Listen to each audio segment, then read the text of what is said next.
বন্ধুরা, আমার নতুন একটি ব্লগে তোমাদেরকে আবার স্বাগত জানাই। তো দেখো, এটা জামাই ষষ্ঠীর দিন বিকেলবেলা সবাই রেস্ট নিয়ে একটু বেরিয়ে পড়েছি। তো আমরা একটু গঙ্গার পাশে অর্থাৎ রূপনারায়ণের পাশে যাব বলে কোলাঘাটের দিকে রেডি হয়েছি। তারপরে এই যে হাইওয়ে ধরে যাচ্ছি। তো দেখতেই পাচ্ছ বাড়ির সবাই ছিল। তো শুধু দাদা বৌদিরা ওরাই ছিল না, আর না হলে ওরাও জামাই ষষ্ঠীতে চলে গেছে। তারপর দেখো গঙ্গার দিকে চলে এলাম। দূরে দেখতে পাচ্ছ কোলাঘাট থার্মাল প্ল্যান্টের ওই যে ধোঁয়া যে বেরোয় নলগুলো দেখা যাচ্ছে, দেখতেই পাচ্ছ ওই দেখো। আর নদীর সাইডে এত ভিড় ছিল, মানে কি বলবার, অতিরিক্ত গরমের জন্য সবাই বোধহয় বিকেলবেলা বেরিয়ে পড়েছে। আর তখন জোয়ার ছিল, কী যে ভালো লাগছিল বলার নয়। দেখো নদীটা দেখতেই পাচ্ছ, রূপনারায়ণ নদী একদম জলে তখন ভর্তি, আর কি সুন্দর ঢেউগুলো খেলে খেলে যাচ্ছিলো, ভীষণ ভালো লাগছিলো ওই সময়টা। তারপরে আমরা ওখানে কিছুক্ষণ সময় কাটিয়ে সন্ধ্যা হয়ে গেছিলো বলে ভিডিও আর সেভাবে করা হয়নি। তো তারপর গাড়িতে উঠে পড়লাম। গাড়িতে উঠে আমরা একটু খাওয়া দাওয়া করবো একসাথে, সেই জন্য আমরা শেরি পাঞ্জাবে চলে গেছিলাম। তো দেখতেই পাচ্ছ ওখানে রাস্তায় যাচ্ছি NH6 ধরে। তো ওখানে এসেই এই আমাদের ন্যাশনাল ফ্ল্যাগটা দেখে এত ভালো লাগছিলো, পুরো গুজ বাম্পস হতে থাকছিলো, মানে পুরো গায়ে লোম দাঁড়িয়ে যাচ্ছিলো আর কি। খুব ভালো লাগে সত্যি কথা বলতে। তারপরে ওখানে চলে এলাম। ওখানে এসে এবারে সত্যি কথা বলতে ওখানে তো 24 আওয়ার্সই ভিড় থাকে, যেহেতু 24 আওয়ার্স পরিষেবা, সেজন্য।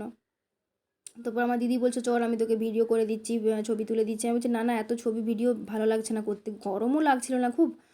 তো তারপর বারবার তোমাদেরকে ফ্ল্যাগটা দেখাচ্ছি, এত ভালো লাগছিলো, হালকা বাতাসে দুলছিল, খুব ভালো লাগছিলো। তারপরে রেস্টুরেন্টের পেছনটা এত সুন্দরভাবে সাজানো, মানে মনে হবে যেন ওখানে কোনো শ্যুটিং হবে বা ওখানেই সময় কাটিয়ে দিই, এরকম একটা ব্যাপার। দেখো এই রোটা এত ভালো করে সাজানো, খুব খুব ভালো লাগছিলো। ওইখানে অনেকক্ষণ সময় কাটালাম। আর এখানে দেখো তো ক্রিকেটের খেলা চলছিল ওপরটাতে, স্ক্রিনটাতে। ওটা ভিডিওতে বোধহয় নেওয়া হয়নি, যাই হোক।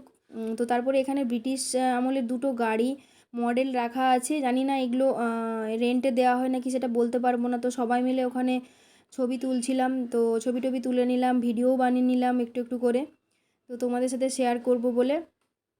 দেখো আর কি সুন্দর একটা একটা এত আর্টিস্টিক মূর্তি রাখা আছে না, দেখেও মনটা ভালো লাগছিলো। আর এই গাছগুলো খুব ভালো লাগছিলো, মনে হচ্ছিলো যেন ফরেন ফরেন। তারপরে এখানটা একটা সেলফি জোন, এখানে সবাই ছবি টবি তুলে নিলাম। মানে আমি ছবি তুলবো না, এরা সব জোর করছে আমাকে ছবি তুলো ছবি তুলো, জানে তো যেহেতু আমি ভিডিও দিই বা ছবি দিই, সেজন্য আর কি। তো তারপরে এই দোলনাগুলো সব ফুল ছিল, কারণ গরমের জন্য এখানেই সবাই সময় কাটাচ্ছিলো। আর রেস্টুরেন্টের ভেতরে তো পুরোই ভর্তি। দেখো দারুণভাবে সাজিয়েছে এই জায়গাটা। তারপরে এখানটা দেখো, এটা দেখলে তো নিশ্চয়ই তোমাদের আরও বেশি ভালো লাগবে। বাচ্চাগুলো তো এখানেই মজে ছিল, কিছুতেই এখান থেকে সরবে না। তো আমাদেরই এত ভালো লাগছে, মনে হচ্ছে আন্ডার ওয়াটার কোনো অ্যাকোরিয়ামে চলে এসেছি। তো তারপর আস্তে আস্তে রেস্টুরেন্টে ঢুকে গেলাম, কারণ দুজনকেই দুদিকে বাড়ি ফিরতে হবে। ওয়েদারটাও ঠিকঠাক দেখছিলাম না, কারণ খুব মেঘ ডাকছিল। তো তারপর বাচ্চাগুলো কে খাওয়ার অর্ডার দিয়ে দিলাম সবার জন্য। দেখো চিলি মাশরুম নিয়েছিলাম স্টার্টারে, আর হচ্ছে বেবিকর্ন নিয়েছিলাম। আর হচ্ছে গরম ছিল খাবারগুলো কোয়ালিটি যথেষ্ট ভালো ছিল, মানে একদম রিচ ছিল না, হালকা ফুলকো খাবার ছিল, অথচ খুব টেস্টি ছিল। তো সবাই মিলে খাওয়া দাওয়া করছে। আমার দিদাকে দেখতে পাচ্ছ, মানে সব সময় সব জায়গায় অ্যাডজাস্ট করে, সবার সাথে ভীষণভাবে অ্যাডজাস্ট করে চলা একটা মানুষ। আমি আগেও বলেছি, আবারও বলছি, কারণ এই মানুষটার সম্পর্কে যত বলি মনে হয় যেন কম বলেছি, এরকম মনে হয় আর কি। তো কোনো দিনও কোনো অভিযোগ করে না, কোনো কিছু বলে না। তারপর তন্দুরি নেওয়া হয়েছিল, আর এদিকে মায়েরা চিকেন খাবে না বলে ওদের জন্য পনির বাটার মশলা, তারপর চিকেন দো পেঁয়াজা, এরকম অনেক কিছু একসাথে নেওয়া হয়েছিল। বাবা জামাই ষষ্ঠী উপলক্ষে আমাদেরকে সবাইকে সন্ধেবেলা খাওয়ার জন্য বলেছিল যে চলো বাইরে গিয়ে তাহলে খাই আজকে। তো সেই জন্যই আমরা এখানেই প্ল্যান করলাম। তো তারপরে খাওয়া দাওয়া হয়ে গেছে, বাইরে বেরিয়ে চলেছি। দেখো বলতে বলতে বললাম না, ওয়েদারটা খারাপ ছিল, বৃষ্টি শুরু হয়ে গেল। খুব ভালো লাগছিল, অতিরিক্ত গরমের পর বৃষ্টি। যাই হোক, ভিডিওটা তোমাদের কেমন লাগলো জানিও, আশা করি ভালো লাগবে। সবাই ভালো থেকো, সুস্থ থেকো, টাটা।